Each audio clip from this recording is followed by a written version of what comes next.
Thank you, Jan. Before I get started, I'd like to welcome my old friend and colleague, Ingeniero Raul Gonzalez, who is the president of ASPO Mexico, and we're certainly glad to not only see him here, but see Mexico represented at our conference. Welcome, Raul.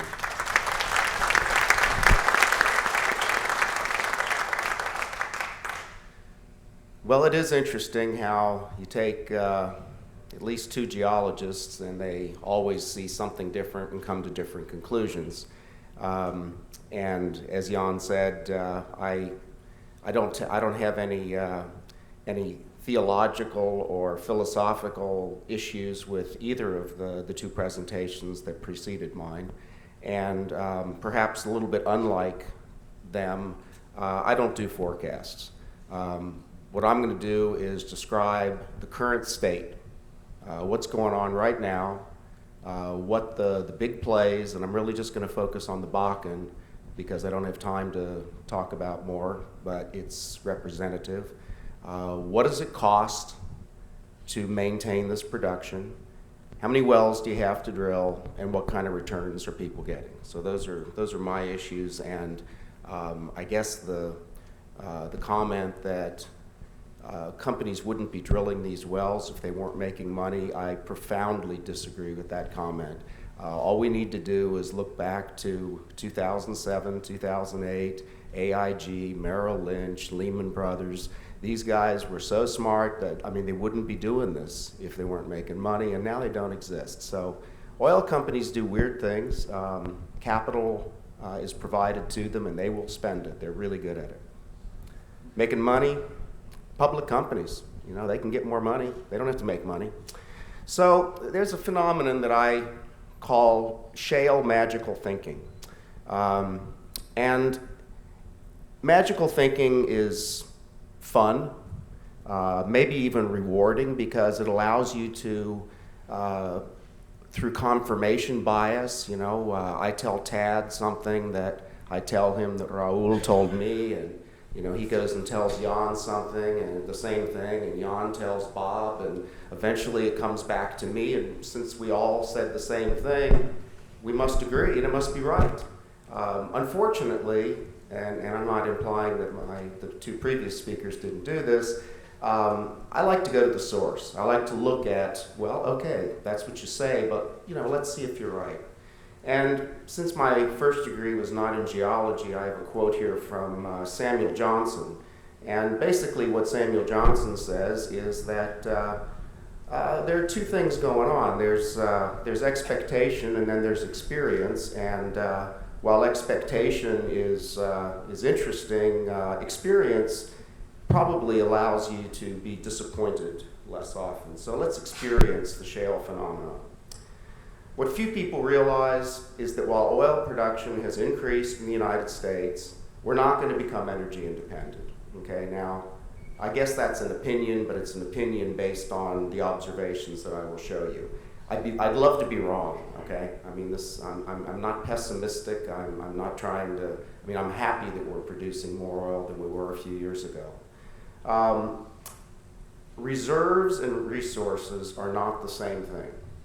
They both start with RES. I really don't care too much about resources, and I really don't care too much about reserves. What I care about is supply, because that's what's available to us. And supply is the problem with tight oil or shale oil, that to maintain supply, you've got to drill so many wells that it'll just make your head spin. We've acknowledged that shale oil wells have high decline rates, higher in many cases than shale gas wells, and they require substantial capital expenditures just to keep production flat, much less increasing. And I acknowledge, I'm happy to say that I think that oil production from the Eagle Ford and Bakken shales will probably increase U.S. supply by a couple of million barrels a day by 2020, depending on price, and that's a real important depending on, okay? I don't see any possible way that there's enough capital in the world that we can have the Bakken continue to produce at levels close to what it is now, out 10 years, 15 years. Plus, I don't think that the nature of the beast is that way. The fields are being discovered, and the fields in the Bakken keep getting smaller. It's just like any other oil play, except it is a lousy reservoir. The good news propaganda campaign about oil, we'll talk about it in the panel. It's weird, but it is propaganda. Our friend Ed Morse says, "Move over OPEC, here we come." Bloomberg, just reporting on what they hear from others. America's gaining energy independence with U.S. as top producer. It's a good thing Romney lost, because he was going to make us energy independent in, I think, 4 years. Gingrich was going to do it. He was not only going to do it in a year, but he was going to find 6 Prudhoe bays and fully develop them so that we could not only be energy independent, but export all the oil to Europe that Iran was not going to be supplying. And of course, our friends at the IEA have just come out with their World Energy Outlook, and I think it's unfortunate that they stressed the U.S. as the world's biggest oil producer, because most of the rest of the report is really right on. And the key for us to take out of it is that our use of oil in the world is absolutely unsustainable. Okay, so I agree with Fatih Birol on that. I just think it's, they all fall into the same trap. So resources, reserves, and supply. The big ellipse is resources. The smaller ellipse within that are technically recoverable resources. Neither of those two categories have anything to do with profitability. Okay? You get closer to the center, now we're talking about probable resources, all right? Those still don't have anything to do with profitability. That just means enough wells have been drilled that we know the resource actually exists. They're not speculative. The little white egg, that's reserves. That's the proportion of that huge resource that you can actually make money on, or at least break even. And then the little bitty yellow ellipse is supply. That's actually the portion of those reserves that you've been able to produce. So reserves are a very small set of resources. Reserves take years of development drilling to become supply. Improved undeveloped reserves, as they're allowed in the United States, may never proved undeveloped. Well, it may never be developed because they're based on decline curve analysis that I think we can show is at least questionable. Well, this is the resource pyramid. I'm not going to spend a lot of time on this. What it says is that you find the easy stuff first, and as you go down the pyramid, the resource size gets bigger and bigger. So I don't see why anybody's surprised that the shale plays have enormous resources. As you go down the pyramid, though, it gets more expensive, more difficult to extract, and you rely more on technology. Now, these shale plays didn't come into being because some bright geologist woke up in the morning and said, "Wow, I've got a really cool idea for a new play." No, they came into being because the better plays were exhausted. We're done. We're down in the lower third of the resource pyramid. We're drilling the crap. That's what's really going on here. The technological revolution that we hear about from time to time, that was a quiet revolution. Shale reservoirs are not going to perform as well as conventional reservoirs. Economics depend on high oil prices, and the drilling treadmill never ends because of decline rates. So let's take a look. Bob showed us something like this. This is the truth of supply and disposition of crude oil in the United States. Only the lower band is actually crude oil. All the rest is something else. Some of it's not even petroleum. And I guess the point is, you look over there on the right, and that's our fantastic shale revolution.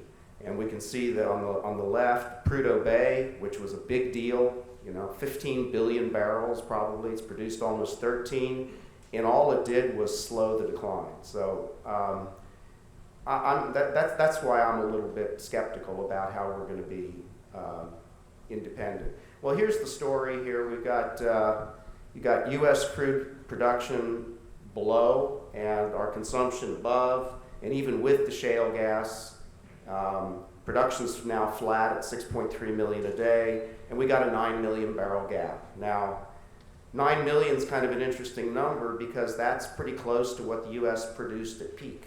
So that's saying that in addition to what we've got to recreate peak oil production in order to be self-sufficient. I don't buy it. Here's the Bakken Shale. There's a lot of wells drilling. It's second only to the Eagle Ford. This is its total production. It's making something like 575,000 barrels of oil a day from about 5,000 wells. You know, you do the math on that, and the average well is about 118 barrels. Whoop-de-doo. Costs about 10 or 11 million, depending on who you believe. And what we're seeing is that, at least in recent months, the production is maybe turning around. I don't know. Maybe it's just not being reported right. But we keep bringing more and more wells on, and the production isn't going up. Well, this is an exercise I like to do. It's called a base decline. This is not a decline curve. All this says is that if you stop adding wells a year ago, look at how the 2,600 wells that are on production behave. And in the case of the Bakken, they decline at 38% a year. Now compare this to a conventional oil field that declines at maybe 4 or 5% a year. This is absolutely breathtaking. This means that the Bakken has to replace 182,000 barrels of oil per day each year just to keep production flat. And that equates to almost 1,500 new wells a year at a cost of a mere $17 billion. We've only added 1,130 new producing wells in the last 12 months. Maybe that's why it looks like it's turning around. So what does it take? Well, the first 182,000 barrels a day took 1,636 wells. The second took 1,480, and the third took 1,488. So we got a little more efficient, and now we're kind of plateauing, and I think that's because we've found most of it. This is a really interesting graph. This is what I call vintage Bakken production. What I've done is said, let's take all the wells that began production in 2000, 2001, 2002, 2003, and see what percentage of current production, that is first half of 2012, they're contributing to. And what you see here is that 43% of current production comes from wells that were drilled last year.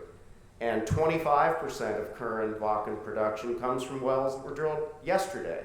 So 90% of Bakken production comes from wells that began producing in the last 30 months. Now, if this is reason for a party, I guess I'll go to bed. That's not very encouraging to me. This is Bakken production. You can see their fields, okay? There's Parshall, there's Alger. I mean, this is not a factory. You know, this is not a well you can keep coming back to and just drill more wells and make more money. These are fields, just like in any other play. The green areas are where people are going to make some money. I don't dispute that there's money being made in this or the Eagle Ford play. But it does show that production is from discrete fields. So in closing, shale oil obeys the laws of physics. The Bakken is not a field. The Bakken is a play. You know, the Wilcox was a play. There are fields within plays, and the whole thing is not equally good, and the whole thing can't continue to produce. So commercial oil is found in fields. Plays are not fields.